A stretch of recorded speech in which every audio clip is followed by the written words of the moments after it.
Hello, and welcome to Living English. Today, we'll be talking about possibilities and how to describe objects. And in our drama, Anne goes to see John, the private investigator she has hired to find her brother. She thinks she's seen her brother at the market.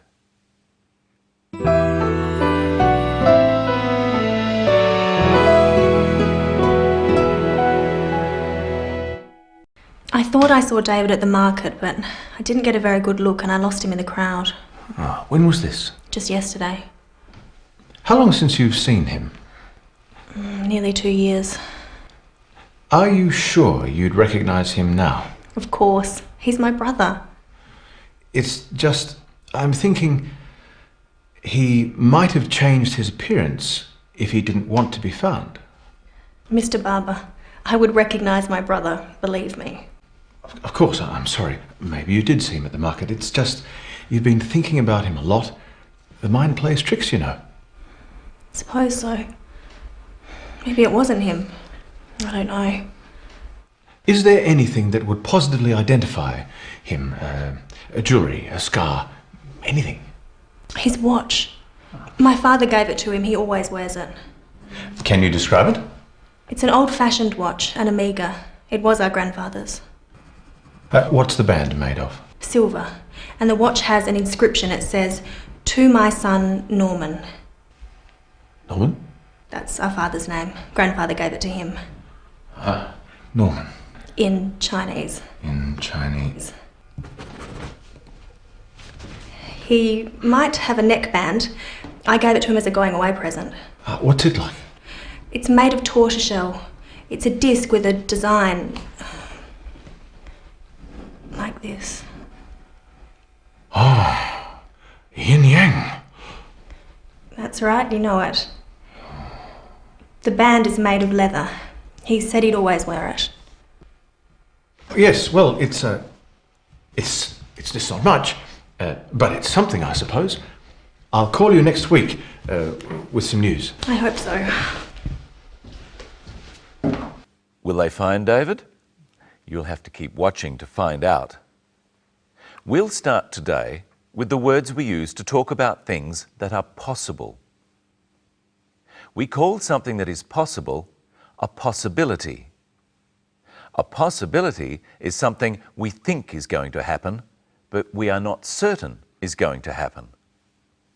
You can say, "It will rain today," if you are certain that rain is coming. But if you're not certain, if you think that it could also not rain, you say, "It might rain today." "It might rain today" is talking about a possibility. We can also use the word might to talk about things that were possible in the past. Listen to what John says about Anne's brother. It's just, I'm thinking he might have changed his appearance if he didn't want to be found. He might have changed his appearance. This doesn't mean that he has changed the way he looks. It means that it's possible that sometime in the past he has changed his appearance. It's also possible that he hasn't changed his appearance. When we use might to talk about the past, we always use it with have. He might have changed. Now listen to John talk about the possibility that Anne saw her brother at the market. Maybe you did see him at the market. Maybe you did see him. Maybe is one of the words with the same meaning as might. It means it's possible that. It's possible that you did see him. He could also have said, perhaps you did see him. But you can't use the word might with simple past tenses. The past tense of I see you is I saw you or I did see you. You can't use might with saw or did see. You must use the past participle. This is the form of a verb used with have. The past participle of see is seen. I have seen you. So instead of saying, maybe you did see him, John could have said, you might have seen him. In regular verbs, or when the ed ending is used to form the past tense, such as in the word changed, the past participle has the same form. Changed is the simple past tense and the past participle. He changed. He might have changed. Try saying, he might have changed his appearance with the clip. It's just, I'm thinking... It's just, I'm thinking he might have changed his appearance. The word have can also mean owning something. So when we say someone might have something, it can mean they might own it. I have a watch. And David, Anne's brother, what does he have? Listen. He might have a neckband. He might have a neckband means that it's possible that he has a neckband now. Now it's time to think about how we tell people what things look like. Listen to Anne describing her brother's watch. It's an old-fashioned watch, an Amiga. It was our grandfather's. What's the band made of? Silver. And the watch has an inscription. It says, "To my son, Norman."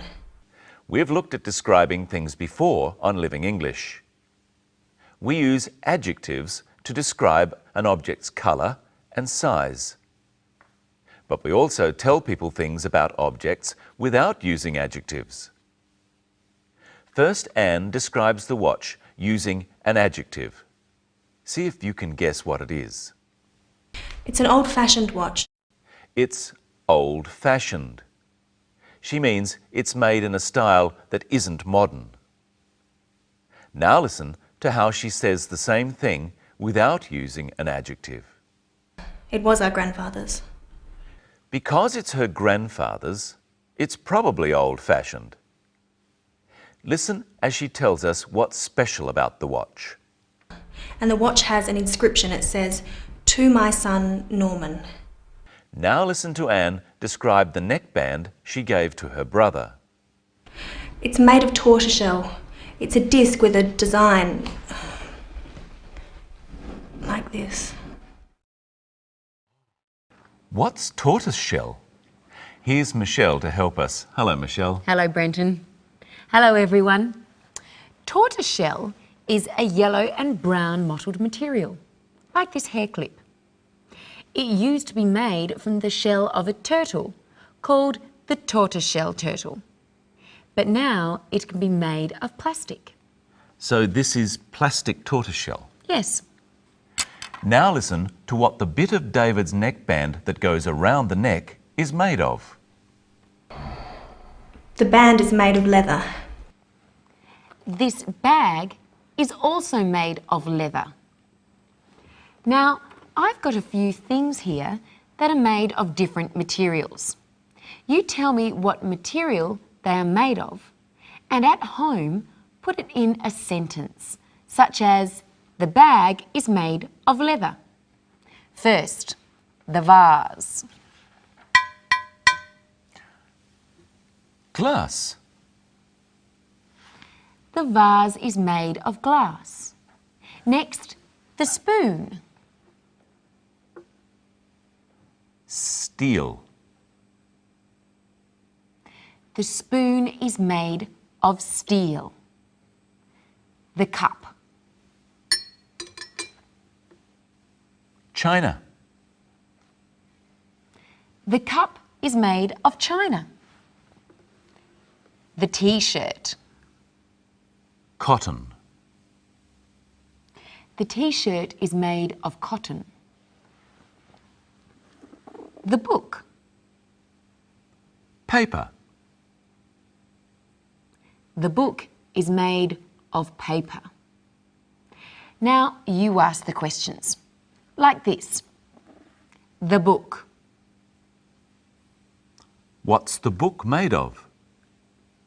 It's made of paper. The spoon.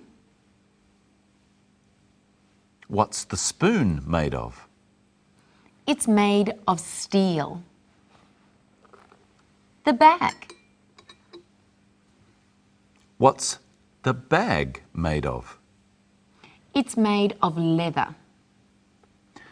What metal is the band of the watch that Anne's brother always wears? What's the band made of? Silver. It's made of silver. Silver is another metal. It's an expensive metal, or a precious metal. What's another precious metal, Brenton? Gold. We have some things made of different materials.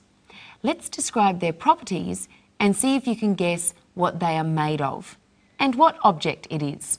What are properties? Well, we'll find out. First, it's hard, it's transparent, and it breaks easily. What does transparent mean? You can see through it. It's clear. Then the material must be... It must be glass. It's the vase. Okay. This one is shiny, it's hard, it's opaque, and it comes from a mineral. Opaque means you can't see through it. What do you think it is? It's a metal. It's steel. So the object is the spoon. It's another metal, it's shiny, but it's pliable. Pliable? You can bend it easily. Then it's tin. And we call this object a tin because it's made of tin. It's pliable, it's soft, it stretches, and it comes from a plant. That must be the T-shirt. It's made of cotton.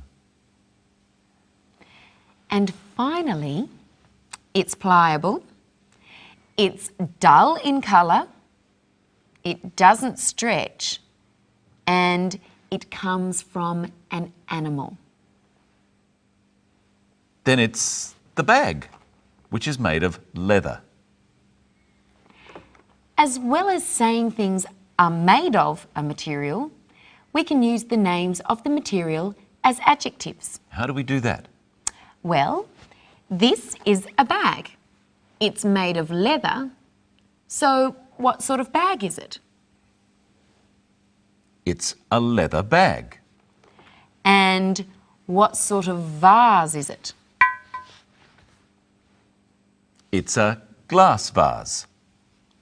And what sort of T-shirt is it? It's a cotton T-shirt. What about the book? We don't say it's a paper book because books are always paper. But I would call this a paper bag. What about the spoon? Well, this is a metal spoon or a steel spoon. But what about this one? It's not a wood spoon, but a wooden spoon. The adjective from the word wood is wooden. Well, that's enough for today. We learned how to use might and might have and the names of some common materials. Next time, we'll look at visiting the doctor. And the present perfect continuous tense.